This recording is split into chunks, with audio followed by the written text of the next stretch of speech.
बिस्मिल्लाहिर्रहमानिर्रहीम। आज again Pakistan stock exchange के रिलेटेड बहुत इंपॉर्टेंट वीडियो आप लोगों के लिए लेके आया हूं, जिसमें मैं आप लोगों को बताऊंगा कि आने वाले दिनों में KSE 100 इंडेक्स कहां पे जा सकता है और आज के दिन में जो 17 पॉइंट्स KSE 100 इंडेक्स गिरा है किस वजह से गिरा है।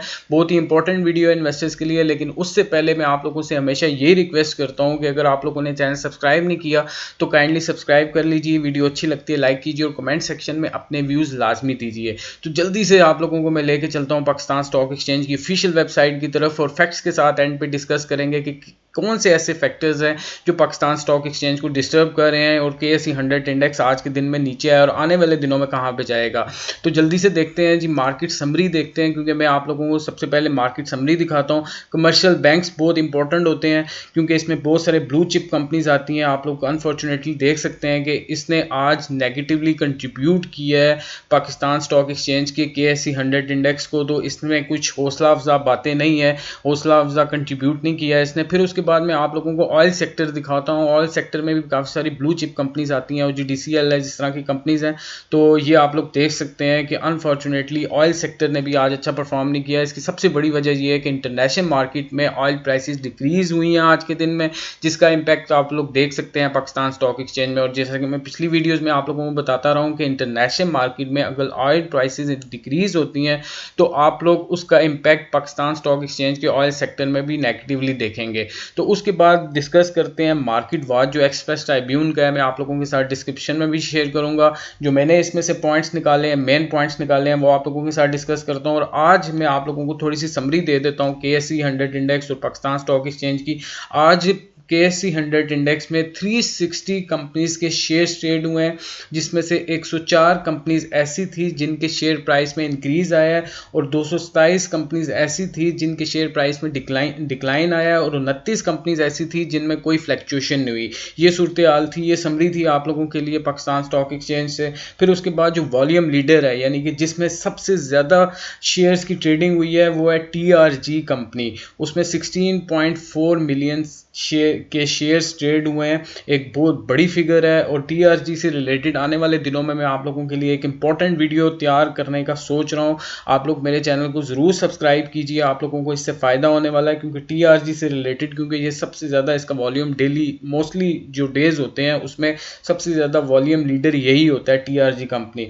फिर उसके बाद आज अनफॉर्चुनेटली मैं ये सोच रहा था कि Pakistan stock exchange positively contribute करेगी, लेकिन शुरू में आप लोगों ने, अगर आप लोग फॉलो करते हैं KSE 100 इंडेक्स को, तो शुरू में आप लोगों ने देखा होगा कि बुलिश ट्रेंड था। सुबह के टाइम में KSE 100 इंडेक्स ऊपर की तरफ जा रहा था, लेकिन अनफॉर्चुनेटली इन्वेस्टर्स के सेंटीमेंट्स कोरोना वायरस के पेंडेमिक की वजह से, मैंने आप लोगों को हर वीडियो में बताता हूं कि अनप्रिडिक्टेबल हुए हैं। कुछ इन्वेस्टर्स सोच रहे होते हैं कि वो सेलिंग करेंगे, कुछ इन्वेस्टर्स सोच रहे होते हैं बाइंग करेंगे। इतनी ज़्यादा फ्लक्चुएशन पहले कभी नहीं देखी गई जितनी आजकल के दिनों में देखी जा रही है। और आज एक गुड न्यूज़ है कि पाकिस्तान के जो इकोनॉमिक एक इंडिकेटर है करंट अकाउंट का, आप लोगों मोस्टली लोग ये सुनते होंगे, जो एक डेफिसिट आ जाता है इंपोर्ट और एक्सपोर्ट्स का, और वो सरप्लस में गया है मई के मंथ में। यानी कि पाकिस्तान के मई के मंथ में $13 मिलियन का सरप्लस रहा है करंट अकाउंट में। ये एक हौसला अफजा बात है पाकिस्तान की इकॉनमी से रिलेटेड। फिर उसके बाद एक अच्छी बात है, पाकिस्तान के फॉरेन रिजर्व्स इंक्रीज हुए हैं आज के दिन में, और उससे भी मैं एक्सपेक्ट कर रहा था क्योंकि ये एक रिसीव होना स्टार्ट हो गई है जो एड पाकिस्तान को कोरोना वायरस पेंडेमिक की मिल रही है एशियन डेवलपमेंट बैंक और वर्ल्ड बैंक की तरफ से। वो मैं पिछली वीडियो में आप लोगों के साथ डिस्कस कर चुका हूँ। तो $1 बिलियन जो आया है, जो आना है स्टेट बैंक में, तो उसकी वजह से मैं एक्सपेक्ट कर रहा था कि मार्केट ऊपर जाएगी। लेकिन अनफॉर्चुनेटली जैसा कि कोरोना वायरस के पेंडेमिक की वजह से, लॉकडाउन्स की वजह से, कोई भी आप लोग प्रिडिक्ट नहीं कर सकते अच्छे से कि मार्केट कहाँ पे जाएगी। तो फॉरेन रिजर्व ऑब्वियसली बड़े हैं पाकिस्तान के। आज के दिन में $1 बिलियन की जो एड मिलेगी, इससे पाकिस्तान के फॉरेन रिजर्व्स इंक्रीज होंगे।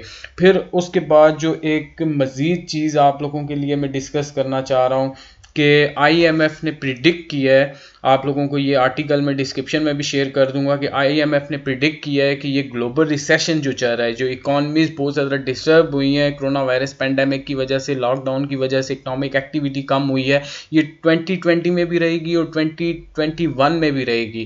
क्योंकि मोस्टली लोग ये एक्सपेक्ट कर रहे हैं कि 2021 में जाके इकॉनमीज दुनिया की रिवाइव करना स्टार्ट हो जाएंगी। लेकिन अनफॉर्चुनेटली IMF ये प्रिडिक्ट कर रहे हैं कि दुनिया की इकॉनमीज नीचे जा सकती हैं, बहुत ज़्यादा हद तक नीचे जा सकती हैं और 2021 में भी उनका रिवाइवल बहुत मुश्किल होगा और 2022 या 23 में जाके कहीं रिवाइवल होना शुरू होगा इकॉनमीज़ का। तो पाकिस्तान जैसी कंट्री जिसकी इकोनॉमिक फैक्टर्स या इकोनॉमिक इंडिकेटर्स इतने अच्छे नहीं हैं, तो उसके लिए एक बुरी खबर है। IMF की जो प्रिडिक्शन होती है वो लॉजिकल होती है, वो पूरी वर्किंग करके ये सारी प्रिडिक्शंस बनाते हैं।